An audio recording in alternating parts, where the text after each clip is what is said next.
Hello, guys. Thank you for having me. So yeah, as it says up there, I'm also known as TBC, because that was what was written on the back of your cards. So yeah, currently work at Searchmetrics as their digital strategy specialist, but used to work for iProspect, doing a lot there, so know Nick reasonably well enough. Let's kind of crack on. So George McFly is an SEO, and he's dead, murdered. And we're all guilty of his death. I plead guilty as well. In my past, I've been a bit of a George McFly, looking for the short game, the quick wins, you know, the fast glory. But it was a dead end. And that grinds my gears. You know what really grinds my gears these days is skeletons in the closet.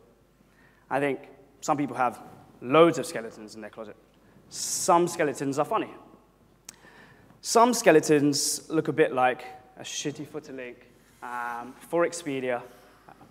David's promised me this has nothing to do with him, by the way. So he's assured me that this is not him. Exactly. There we go. Okay. So these are what some of the skeletons look like. And I think when you look at these links, and when you look at the effect they can have on your website, I mean, this is one of the graphs that at Searchmetrics we had in relation to Expedia, which is a visibility graph where you can see the massive drop. And what we've seemed to have found is that it looks like the New York Stock Exchange and the Stock Exchange in general seems to want to copy our graphs, because that is an exact replica of our visibility graph, but is actually Expedia's share price. So what you can see is this kind of issue with skeletons in your closet can obviously cause you a massive problem, not just online, and not just with the number of people you're going to be bringing to your website and how you're going to be converting on e-commerce, but actually your stock price and what your company is worth. So Expedia is not the only one to have this sort of issue. This kind of thing, this massive drop in visibility happens all across the board. So this is actually eBay.com in the USA. This is the same site in the UK. Same thing in Germany, Sweden, and actually France. We didn't know what was going on there. Well, it's nowhere near exactly the same as everything else. But we can see that when people make mistakes or make errors or make kind of the wrong sort of change or the wrong sort of action plan within SEO, they can have major effects all across a business, whether it's just in one place or literally across the board internationally. And it's not just small companies. It's not just the little guy down the corner that make these issues and make these errors even. It's the bigger companies that do the same sort of thing. I think there's an example for Apple with iTunes. Can anyone actually guess what caused the first major drop? Does anyone know of this story? No? Well, so this was actually a no index on their site. One of the developers actually put a no index on their webpage, and basically within a matter of days, weeks, months, they lost loads and loads and loads and loads of visibility because the programmer basically ruined everything. Then there's another little drop a little while later. Can you guess what that is? The same thing. Exactly the same thing. So, I mean, these sort of errors, these sort of issues, they just can keep happening. They do keep happening. And like I said, it's not even just the smaller companies. It's the big companies. I mean, that's Apple. That's one of the companies. I think part of the thing that we are all guilty of also is just that we think that these big companies are just seamless. We just wouldn't expect a cock-up from Apple. I think it's because we're all brainwashed by them. But in general, it's just something that's actually happening. So this is an actual visibility graph of another website that a colleague of mine worked on. Paul Bongers, not sure if any of you are aware of who he is, but he actually used to work for Home24 back in the old days. And their visibility was just going up and down and all over the place. And the reason for this was actually because of a lack of content, a lack of actually something tangible on their website. No real reason to have something there. And actually, it's one of the same things that happened with eBay, where I don't know if any of you have seen this happen, where you've typed something in, you're looking for a product, and eBay comes up, or it used to come up. You click it, there's nothing there. The good doesn't even exist on eBay. The page isn't even there. And that was one of the reasons that they had these issues. Home24 had a very similar issue. They had loads and loads and loads of products, but nothing was actually there. Everything was coming soon on their normal blog, on their Polish blog, on their UK blog, just all over the place. Nothing was actually there. It was kind of like the city that never was. But eventually, Paul, again, assures me that this was his doing. They changed everything. They added content. They actually thought about the user experience. And the graph, as you can see, made its way up. Again, he tells me he left before the dip, which everyone seems to say. But you can see that actually it did have a positive effect. Something did change, and things did make a bit of a difference. I think there's another company, I'm not sure if you guys are aware of, ehow.com. Basically, it's a massive website that helps you kind of figure out how to do things. So it's almost like a how-to website. They are owned by Demand Media, and again, it seems as if they had a massive drop, and their stock price did exactly the same sort of thing. Now, the problem that eHow had was the same sort of thing that everyone seems to be facing in the examples you saw ahead, which is just very, very thin content. No real content, nothing you're really showing anyone, but really manipulating ranks to rank for stuff, but actually not giving anyone any useful information. This drop here was actually worth $2 billion on their stock price. That's $2 billion. Like, really, that is a hell of a lot of money. And you know, another thing that grinds my gears, if you want to take it, is just the fact that when you actually go onto a website, if you've done the search and you're going through loads and loads and loads of your search time, as was mentioned earlier when we were looking for the slide, if you're looking for something and you finally think you found the URL that you're going to go on, there's a little sense of joy there when you search something, because it's like almost like doing a little bit of roulette. You click it and you think, hoping that the right thing comes up. You've typed in something awfully vague, and you're just hoping someone else somewhere out there has typed in something really, really vague. I think it's a lot of the reason why everyone convinces themselves they've got cancer, because you search it because you know someone else has experienced the same sort of problem that you have. But in the end of it, you find out that there's nothing really exactly like what you've got. But eHow was really, really, really guilty of this sort of thing. And we actually looked at their website and saw, we put a question in, which was how to get pregnant. Now, eHow knows of 1,590 ways to get pregnant. I don't know more than a few. And I think if it's something I'm trying to avoid, I might need to do a bit of research. I think he's well aware of what to avoid and knows what to do because, I mean, well, let's face it, he is obviously someone that gets around. So, I mean, the old school SEO strategy, and you hear, I think it used to be like the cool joke in SEO, go up to go, yeah, hey, an SEO walks into a bar, a beer garden, a lounge, wherever, and it used to work, it used to be fun. It was basically taking the piss out of how SEOs used to overstuff and really go in there and just chuck loads and loads of words in and just see what sticks. If that has a synonym, do it. I think every SEO just had a thesaurus with them and literally plugged in every single word they could on a page and just saw what happened. Now, thankfully, it doesn't work. It doesn't work in the same way at all. Google has got a lot more intelligent at figuring out what it is that you actually want. They actually figured out what the user intention is. Funnily enough, I watched a film the other day. I'm not sure if anyone's seen it. Ex Machina? Hands up who's actually seen the movie. Wow. Okay, so if you guys are in search, I recommend it. I really do recommend it because I was falling asleep through the movie just because I was tired. But at the point where they started mentioning search, I kind of perked up and woke up. And you find that the movie is actually based on artificial intelligence, but how it's connected with the search engines. And there's a quote from the movie, which isn't going to ruin it, so I will tell you it. And it's basically the inventor who said that search engines are not figuring out what people are searching for. It's kind of basically about figuring out why they're searching for it. It's figuring out the full intention of what it is that they're searching. And it makes you think about the fact that Google has such vast access to all of the information that you have out there. So you really need to help kind of fix your website in a way that you can use that logistics that Google has to obviously help other people find you. Now, not being able to find that information, like we said, is annoying. And the idea is, if you're not getting what you want from the website, that is going to grind your gears. You have to give the people what they want. We need to move back to being relevant. So we need to go back to relevance. Google really has one goal. Google wants to understand what it is you think. Like Cortana, like we saw earlier, and it being humanesque even.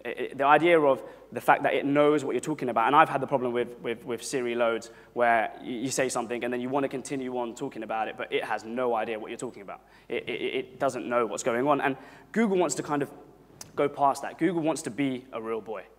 They want to make sure they are having a real conversation with you, understanding exactly what it is that you intended to find. What is your intention? Why did you click on this? Why did you search this? So they want to know the focus of your text.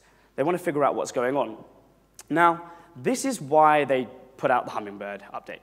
Now, the Hummingbird update was, for me, one of the most monumental changes in Google. I know the mobile get-in update has been the one that's been touted the most recently, and Google has been off spinning loads and loads and loads and loads of PR about how you're going to perish if you don't sort out your mobile. And okay, part of it is true, as Nick mentioned, the fact that mobile is definitely being a game changer. We'll speak about that a little bit later.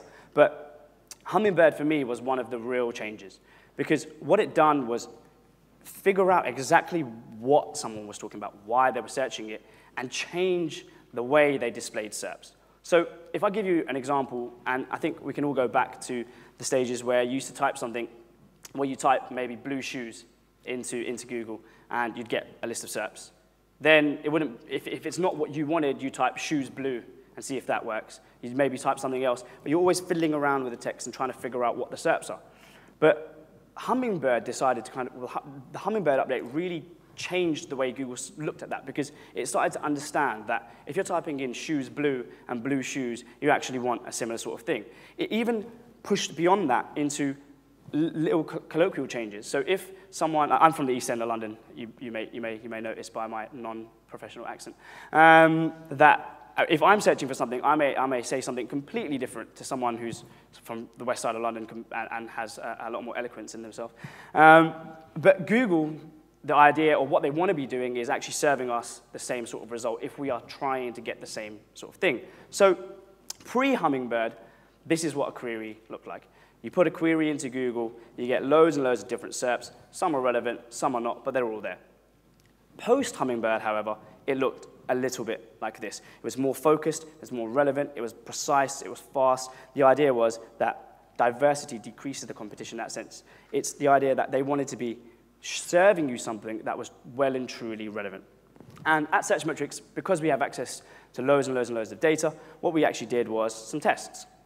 So we looked at boiled egg, hard-boiled egg recipe, and how long does it take to boil an egg. 3 different search terms around the same sort of thing. If you're looking at kind of what's going on, you're not really just going to be searching for boiled egg. Most of the time, the user intention for boiled egg is going to be talking about recipes about it, or how long it takes, or something along that sort of intention. So what we did was we checked June 2013, so pre-Hummingbird, how many of the results across all 3 were the same. So you can see there's a few there. The green ones are obviously the same. We looked at the same 3 searches a little bit later in April 2014. And then we looked at the same 3 searches again in March 2015. Now, as you can see, there is a massive difference between the same results being shown now, or closer to now in March, than there were 2 years ago, for the same queries, for exactly the same thing. So Google has definitely got a lot cleverer at figuring out the user intention. They don't need you to keep spelling everything out. They have understood what is on your site. They understand the context of what you're saying. They understand what it is you're trying to say. So you don't need to do this, which is boil an egg, boil an egg, boil an egg, boil an egg, boil egg every single place, because your recipe is about boiling an egg. This was eHow. This is exactly what they did. This is the way they decided to do it. Even in the rich snippet, you can see like it's there, boil an egg all over the place. It's just everywhere. So what they actually did, if you look at eHow again for something different, boiling an egg, they know 150 ways to boil an egg. Now, you think that's bad for you. What about these guys? 150 different ways for them to crack it. But what we did, again, was look at the search results for them. If you go to June 2013, they had a position in the 6th place. They had position 6 in Google for that result. Moving forward to March 2015, they are now in position 34. Their content was crap. They didn't have anything of any relevance. They weren't really doing anything that was worthwhile. They weren't showing the user anything that the user actually wanted. And that's something that, at the end of the day, is going to serve a poor user experience and really going to piss the user off. Now, what we also have in the platform is a content optimizer. So we ran that website through our content optimizer. So what it does for you to be able to understand the results, I'll give you a quick insight into what it does. So what it does is it searches the term we're searching for, the page we're searching, goes through the top 20 URLs that are ranking for that term, because we assume that if they have a ranking position in the top pages, then they are going to be doing relatively well. They have decent content. That's why Google's put them there. So we crawl through all of the content on those top 20, aggregate the score, and then show you it against your score. So you can see what the market is talking about and what you are talking about, and see if you're saying the right type of thing. So when you look at it, we found that on their page about boiling an egg, they didn't even mention the word recipe. They didn't even talk about the fact that it was a recipe. They didn't know anything about it. Look at the word content. The average in the market was 2,728 words for an article. They had 451 words on their page. They didn't have any relevance. They weren't saying anything important. If we look here, they weren't even talking about breakfast, at the bottom right there. Breakfast. I mean, boiling an egg, more often than not, is going to be a breakfast dish. It's going to be a recipe. It's going to be something, but their content is terrible. They don't even actually speak about it. So that is going to really annoy your user. And sometimes it doesn't even annoy users. It makes them vindictive.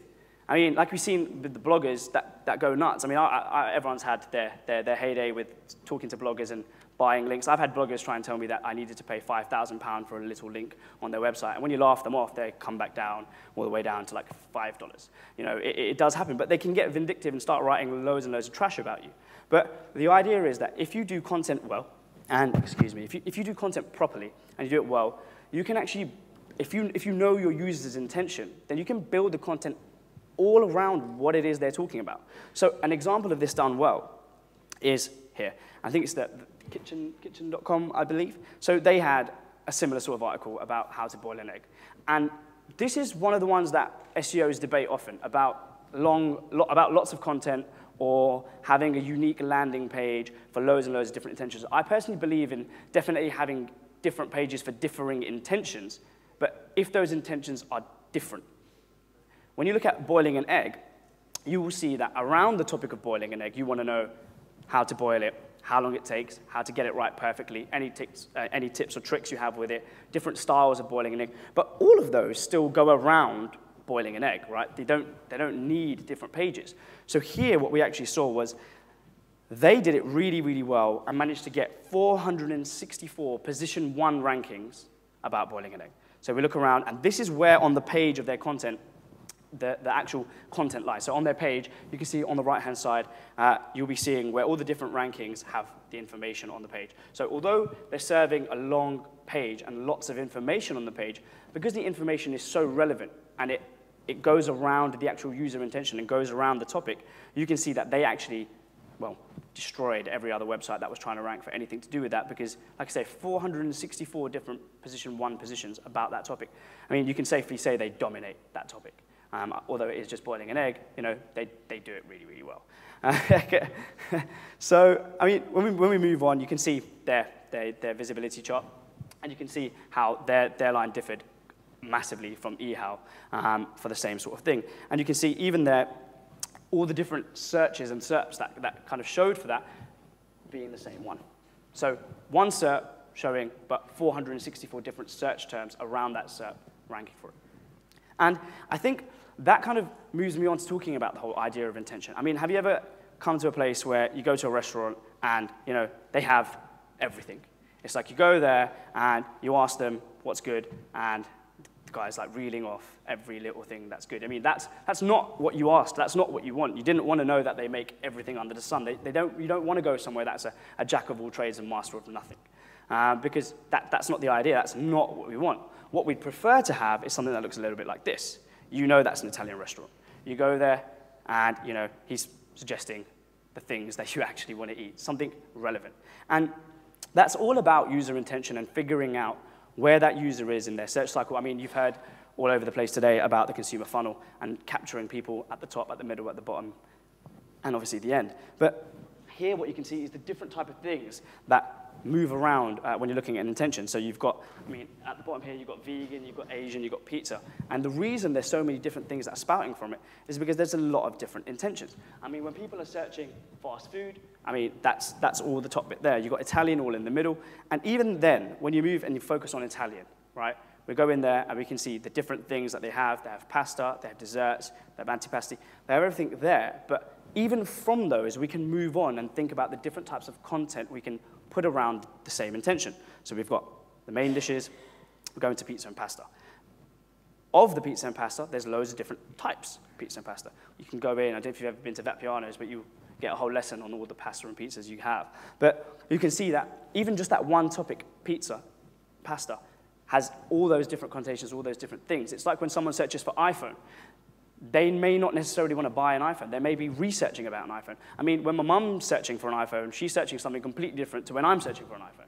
It's not the same thing, but you know that it's around the same thing. And when you do it the right way, like we suggested earlier, that's when things work well. And it's almost as if it's the case of making sure you're doing exactly what your user wants. You're playing to your audience. And it's a concept that for generations, people have got right. And the people that have got it right have done well. I mean, if you look at the Roman emperors, for example, they knew all too well about giving the people what they wanted. You know, this is, I mean, loosely translated, I'm rubbish at that. The loosely translated is bread and circuses. So basically, give them food and let them watch people kill each other. That's what people wanted. So that's what people got. And I mean, even if that was a smokescreen for making sure your own political agendas got pushed through, it's still what people want. If people want a puppy, give them a puppy. If people want a cold beer, give them a cold beer. People are impatient. You know, they're not going to be sitting around waiting for you to serve them up the right content. As we saw on Nick's presentation, people bounce, people move around. If you haven't got what they want, they're going to go. So really and truly, it's the case that you start to believe that you want to know what it is your consumers want, and Google wants to know what you want. But Google genuinely actually knows what you want because you've been telling Google what you want since you started using it. I mean, Google knows more about you than you.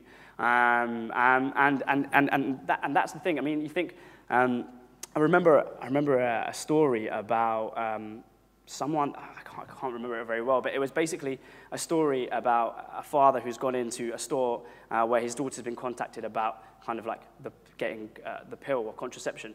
And basically, it's because on their search, on their cookies, they've been realizing that's what she's been searching about.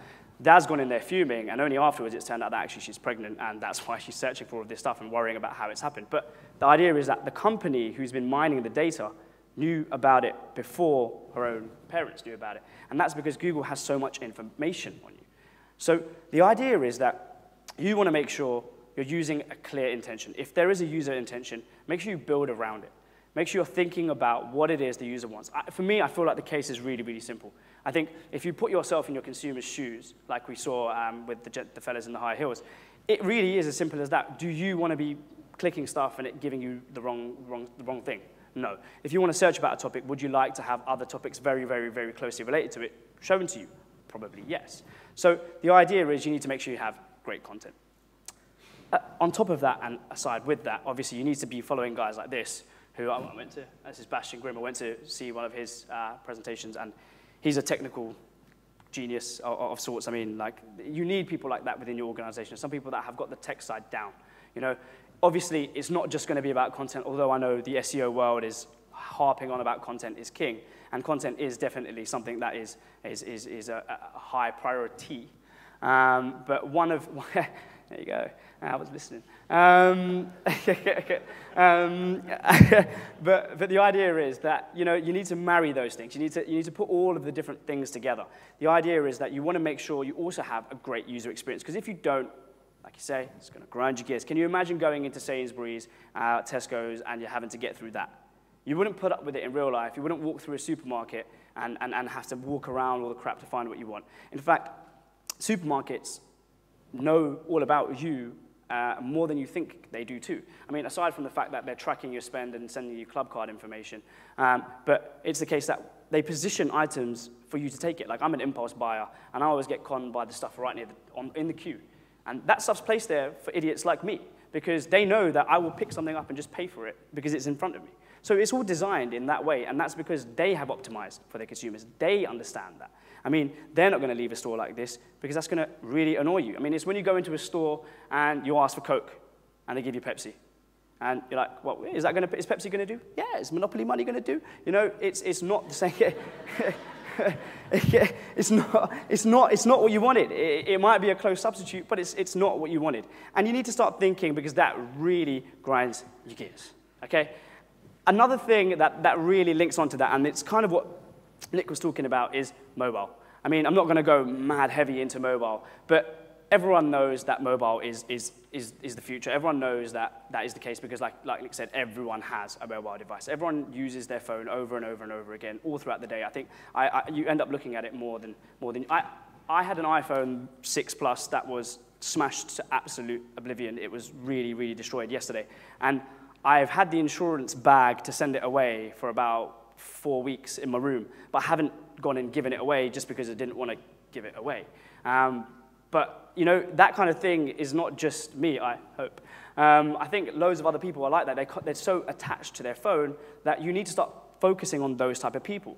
And with mobile, it's all about the user experience. It's all about making sure your content is there, but you have that really, really great experience. I mean, here's a stat I saw in Time magazine, that more people actually have cell phones than toilets. That's a crazy, crazy stat, and it's probably true. Probably true, because, I mean, I've been to India and I've seen some guy actually doing his business there whilst on the phone, on the street. So it's definitely the case. And when you go and see a bad user experience, you kind of end up like this guy. You know, you want to just smash your phone to bits. I've got massive, massive hands and massive, massive thumbs, so I come to the problem where I've got fat finger syndrome. I always end up tapping everything. So those are the kind of things as people who are working on the site need to be thinking about. Are the buttons too close together? Can people actually use this? Are they pressing everything else when they don't mean to? I mean, is this sort of thing happening to them? The fingers you have used to dial are too fat. To obtain a special dialing wand, please mash the keypad with your palm now. Yeah, speed is another thing that matters. I mean, EE have based their whole marketing campaign around the fact that people don't like slow internet. You know, buffer face at the worst possible moments. Yikes! And during the final, hope she got her voted. Buffer less, stream more with super fast 4G from EE. Find out why 4G is great. Here.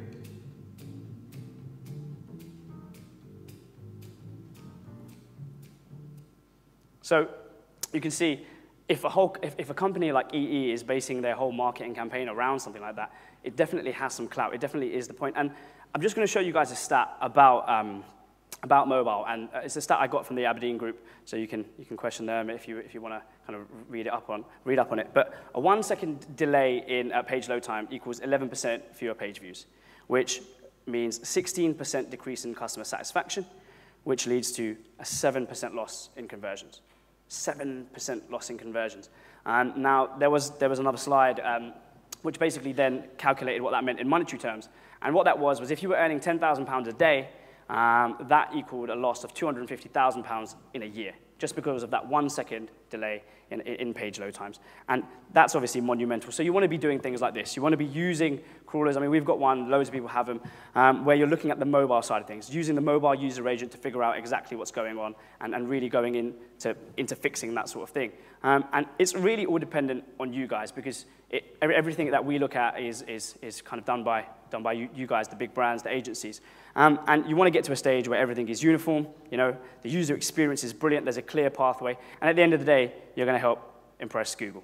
And, you know, when you've done that, we can show you what the future of search will look like. You're going to be happy, and George McFly is eventually going to be honored instead of being dead. So thanks for your time.